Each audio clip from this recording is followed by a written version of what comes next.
tapi membeli tidak sambat, tapi keadaan menuntut itu. tapi itu tetap konsisten. Dalam konsisten. artian ketika saya sudah berani untuk mengibarkan bendera, mengibarkan bendera untuk membuka kopi, Iya. saya harus konsisten dengan Pilihannya. pilihan Iya. saya dong. Dan memutuskan Maksudnya, untuk membuat ah, ini, apapun jalannya nanti ada tantangan ini tuh harus dihadapin ya. Harus hadapi. Saya nggak mau dibilang orang, aduh ini warungnya buka tutup. Aku nggak mau seperti Iya itu. deh.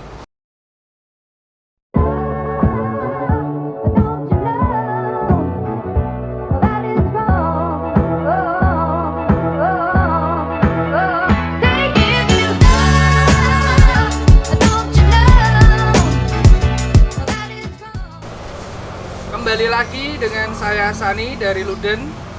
Setelah kita berkeliling melihat suasana di Gubuk Penjeng, kali ini kita berkesempatan langsung ketemu dan ngobrol dengan pemiliknya langsung. Halo Mas. Ayah, San. Apa kabar? Sehat. Oh. Nah, pertama boleh perkenalkan dengan Mas siapa? Saya Hendro Teguh Prastowo, Wah, Mas Indro. Ya. tapi biasa Bobo. Oh, wah, keren. Asli sini ya Mas? Saya si Solo. Solo, terus saya datang ke Ambarawa kelas 3 SD. Ya 3 bisa SD. bisa dikatakan ya sudah menjadi Dari sini. warga sini. Terus ini buat Gubuk Penjeng itu sejarahnya gimana Mas? Kok bisa membuat sesuatu tempat yang wow keren banget loh Mas tempatnya Mas. Iya. Sejarahnya gimana Mas? Awalnya itu seneng sih sebenarnya, seneng dengan barang-barang yang istilahnya jadul, Klasik. lawas, vintage. Dulu nggak ngerti aku istilah vintage, tapi berhubung berjalannya waktu ada istilah vintage juga. Awalnya sih saya ngebangun rumah nih, karena rumah saya itu sempit sebenarnya dan tidak ada kamar tamu. Kamar tamu. Iya. Kamar tamu Heeh. susah. Dulu sih Kak, waktu pertama kali membuat rumah cuek, nggak masalah lah. Cuek. Saya memperkirakan bahwa saya nggak akan banyak kedatangan tamu. Awalnya ya. Awalnya seperti itu. Tapi berjalannya waktu ketika hidup di kampung, ada pertemuan RT, ada pertemuan RW, ada pengajian. Kadang-kadang juga banyak lah teman-teman yang datang. Akhirnya saya membuat joglo kecil lah, joglo nggak ukuran 5x6. Dan ketika saya buat joglo itu, harapan saya semua aktivitas ada tamu, terus rapat RT atau RW itu bisa saya pindahkan di sini, tidak menggunakan di rumah pribadi, saya. iya. Nah, yang jadi persoalan, Nggak instan ya Mas, masih ada. iya ternyata ada masalah juga ketika saya buat ruang tamu yang berbentuk joglo ini. Buat minumnya susah nih kalau gitu? teman-teman datang. Oh iya. Buat ya. minumnya harus ke rumah kan, sehingga Ambil dulu. terus ribet juga. Ribet. Akhirnya buat dapur kecil ya, di situ ada sekedar minuman yang bisa lebih dekat untuk melayani kebutuhan tamu yang datang. Tamu-tamu teman-teman yang datang Nah, gitu ya. terus ternyata nggak bisa berhenti itu juga, candu istilahnya. Oh, berawal Saya, dari situ. Candu, maksudnya akhirnya beruntun membuat kayak kamar mandi, Branded gitu ya. ya Mas? kamar mandi, terus saya membuat ruang untuk sholat sehingga temen ataupun kerabat yang datang atau tamu nggak jauh untuk ke masjid. Dari rentetan itu akhirnya jadi seperti ini. Jadi di tahun 2019 Februari Februari saya ingat, itu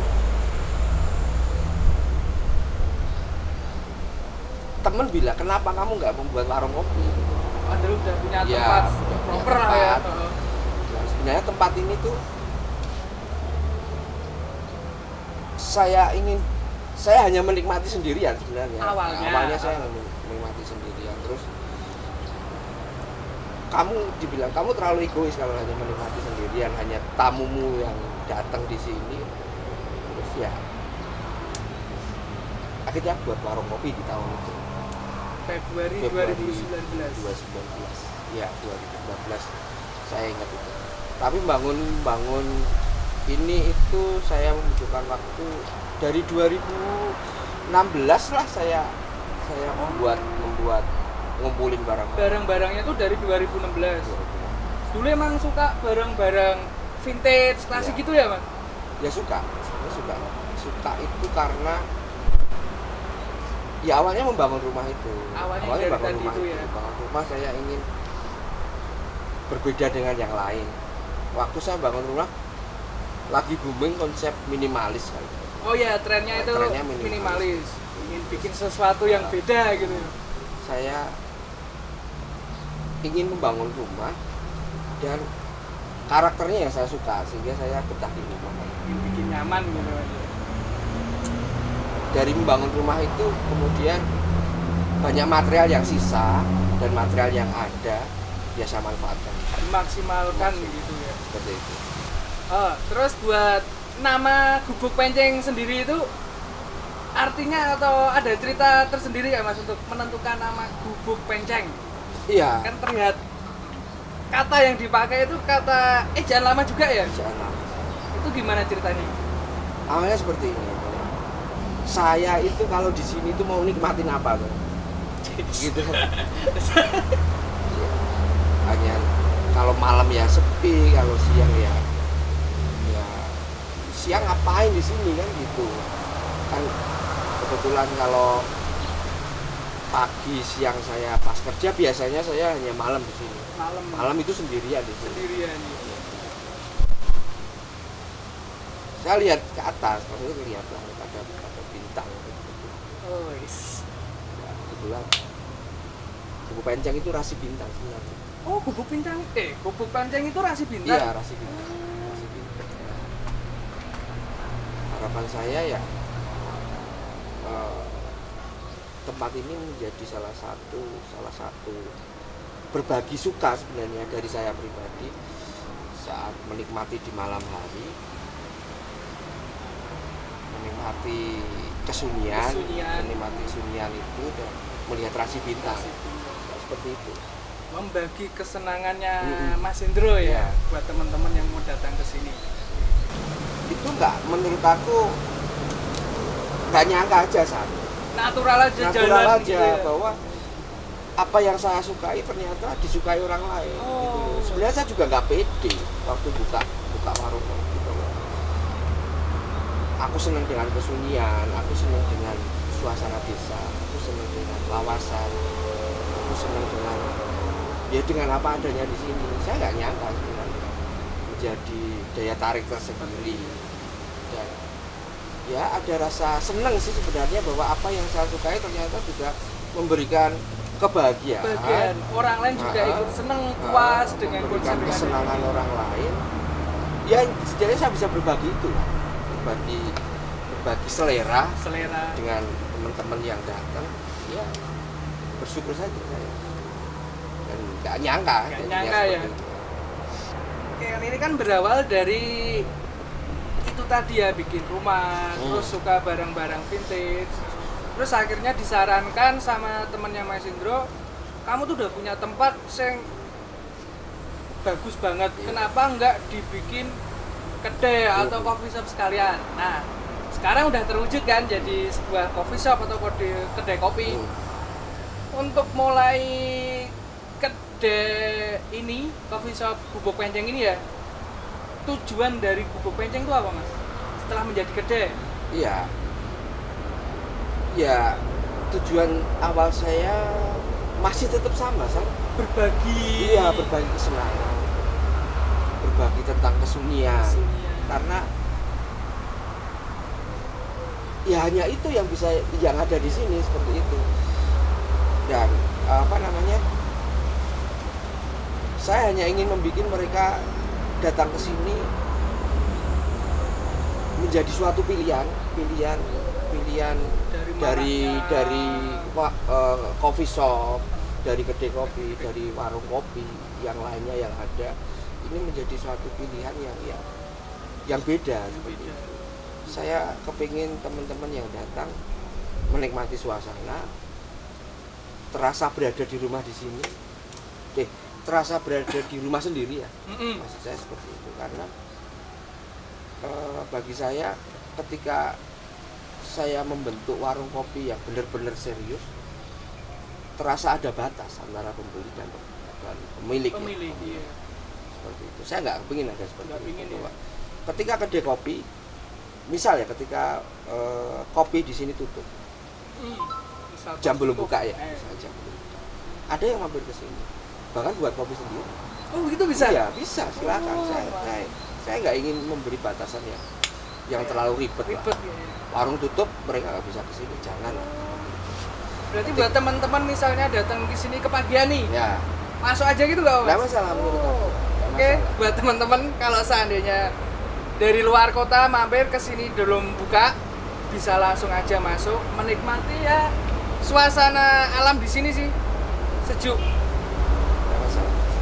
Terus buat menu kopi, menu-menu yang ada di sini yang ditawarkan apa aja, Mas? Ya, awalnya sih memang saya ingin menjual ataupun istilahnya membranding atau apa sih, kopi lokal sebenarnya. Saya ada teman dari Jambi, petani juga roasting, yang saya ambil produknya, saya jual di sini, saya diolah di sini. Tapi berjalannya waktu, ya, kan saya nggak bisa menutup keran hanya kopi lokal kan seperti itu. Iya. Ada sih beberapa kopi dari daerah lain dan merek-merek tertentu yang saya jual, dan biasanya ada yang memesan. Ya, jadi dari nggak cuman awalnya emang fokus untuk membawa kopi lokal gitu ya, dengan berjalannya waktu, permintaan, dan ternyata kopi itu banyak ya Mas ya. Ingin menyajikan berbagai rasa kopi dari daerah-daerah lain. Untuk kali ini nih kita udah disuguhin kopi. Ini tadi bikinnya pakai filter ya Mas? Filter. Ini kopi apa Mas kalau boleh tahu? Ini dari Gedong Songo. Oh, Gedong Songo. Arabica atau Robusta Mas? Arabica. Nah, coba ya Mas. Boleh, ya. Silakan.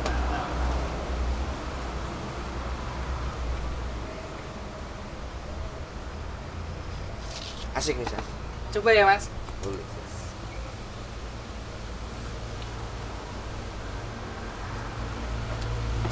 Mantep. Gedong Songo itu ada kebun kopinya juga ya? Iya, Gedong Songo daerah, sebenarnya kopinya dari Sumawang.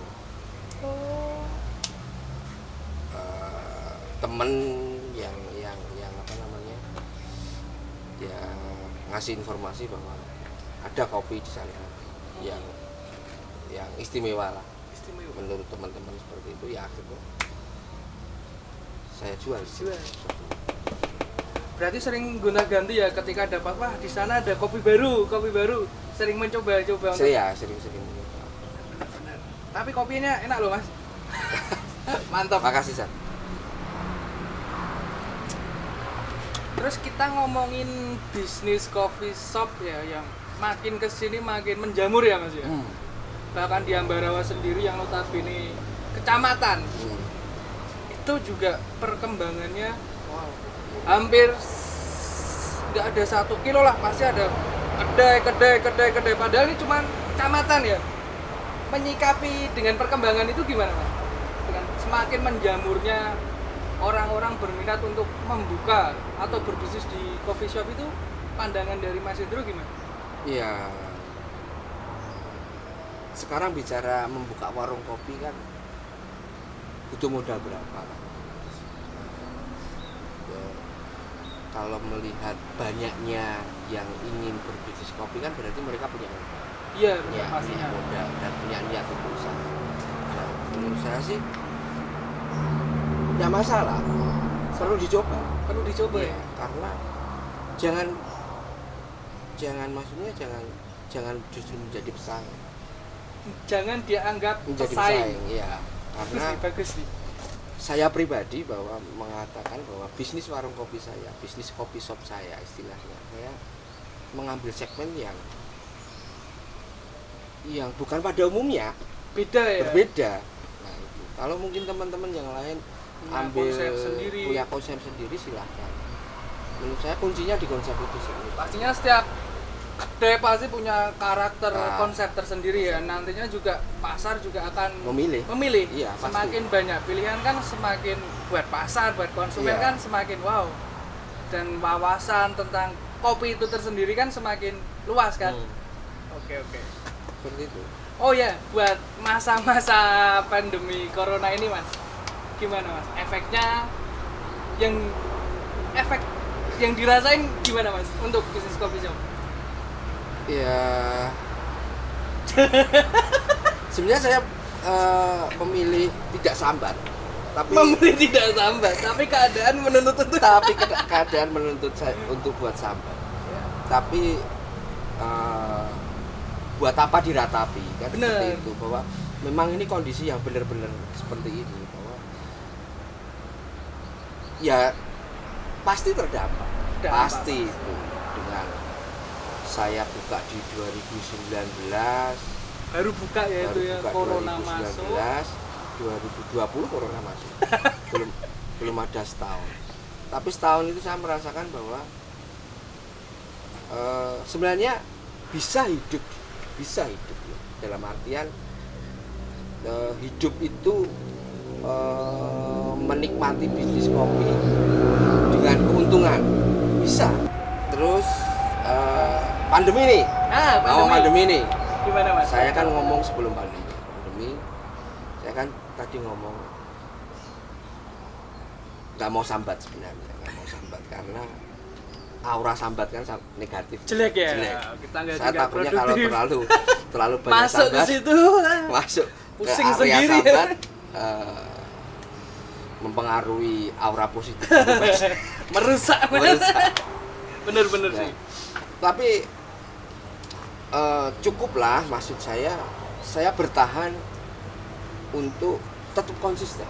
Dalam konsisten. artian ketika saya sudah berani untuk mengibarkan bendera, untuk membuka kopi, Iya. kopi. Saya untuk menurunkan itu agak Berat apa ya? Bukan berat, maksudnya saya harus konsisten dengan Pilihan pilihan saya dong. Udah memutuskan Maksudnya, untuk membuat ah, ini, apapun jalannya nanti ada tantangan ini itu harus dihadapin ya. Harus hadapi.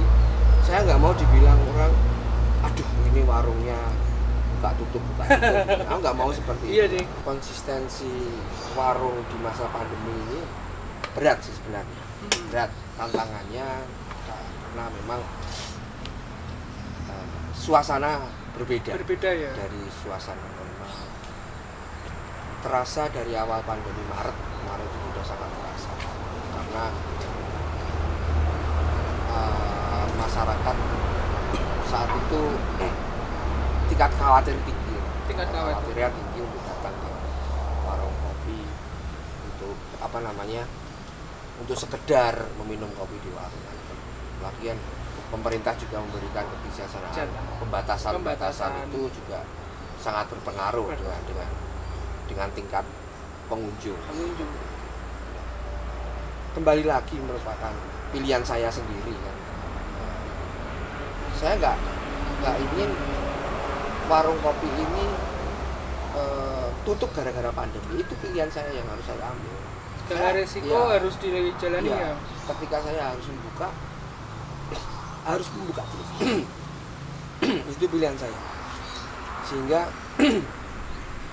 cukuplah untuk biaya operasional. Saya membeli biji kopi, saya membeli untuk usaha listrik, saya bisa mengelola gaji karyawan, cukup seperti itu. Bisa. Tapi tidak bisa dipungkiri bahwa banyak coffee shop atau warung kopi yang gulung tikar ataupun bangkrut pandemi ini ya. Iya. Dan itu menurut saya alasan yang manusiawi. Yang tinggal ke personalnya saja. Cukup manusiawi sebenarnya ketika saya memilih warung saya tutup. Iya, cukup selesai masalah juga, kan? Dan mungkin teman-teman lain sangat memahami. Cuman kembali ke prinsip personalnya ya, bahwa tidak semudah itu saya menutup warung. Seperti itu. Ketika saya membuka warung penuh dengan pertimbangan, saya harus bertanggung jawab dengan pilihan saya, kan seperti itu. Benar. Terus bicara lagi, Sani bilang sambat, ya pasti sambat. Iya. Sambat sama siapa, kan seperti itu. Ini dukun pelaris juga sambat. Tuyulnya sambat. Dia juga sambat. Makanya apapun yang terjadi hadapi. Ya kalau memang sudah tidak bisa survive, ya silakan tutup. Itu merupakan suatu pilihan. Wajar juga. Ini kan bisnis coffee shop trennya kan semakin tinggi. Ya. Termasuk di masa pandemi ini pun perkembangan tetap masih meningkat. Ada saran gak sih untuk teman-teman semua ketika ingin memulai bisnis coffee shop? Ya. Ada tipsnya nggak? Masa pandemi ya? Ya, oke, benar. Pilihan yang utama di masa pandemi ini, tempat jangan kontrak. Iya. Benar. Karena biayanya paling gede. Itu biaya paling besar. Dan mungkin Sani tahulah tempat warung kopi coffee shop yang gulung tikar mungkin terbebani bayar salah satu faktor penyebabnya seperti itu. Ya emang soalnya kalau ketika sewa tempat tuh hampir memakan 50% dari anggaran ya. Sani kan juga ngerti bahwa masa pandemi itu bisa mendapatkan uang berapa sih? Kan iya, benar. Apalagi kita sudah berat untuk membayar karyawan, kita buat operasional saja berat, apalagi kita harus menyisihkan keuntungan untuk membayar kontrak sewanya. Itu yang pertama. Yang kedua, jangan terburu-buru menurut saya untuk membuka bisnis warung kopi. Survei dulu lah, maksudnya ketika di tempat itu sudah terlalu sesak ya, jangan calling down lah. kecuali punya power nih, punya uang gede sama satu itu memilih keunikan, itu yang terpenting. Memilih segmennya siapa yang dibidik, itu penting. Makanya itu dibutuhkan survei, riset, data. Sani tahulah harus itu sekarang. Bener. Jangan asal pingin buka deh. Ya, bener. asal buka ternyata sepi pengunjung. Ujung-ujungnya. Ya. Oke, bener. Itu San. Bener. Oke, terima kasih Mas Hendro. Sama-sama. Informasinya buat teman-teman. Terakhir Mas Hendro, buat teman-teman yang ingin berkunjung ke Gubuk Penceng, alamatnya ada di mana nih Mas? Ya, saya ada di lingkungan Rejosari, RT 1 RW 5, Kelurahan Pojoksari, Kecamatan Ambarawa, Kabupaten Semarang. Kebetulan dekat dengan Jalan Lingkar Ambarawa. Oke, aksesnya gampang dijangkau kok. Sebelah sana itu ada Jalan Lingkar Ambarawa sebelum pom bensin ya Mas? Ya, sebelum pom bensin. Itu ada itu masuk, ntar tempatnya udah kelihatan. Ya. Oke, terima kasih teman-teman buat perjalanan kali ini bersama saya Sani dari Luden. Nantikan perjalanan kami selanjutnya.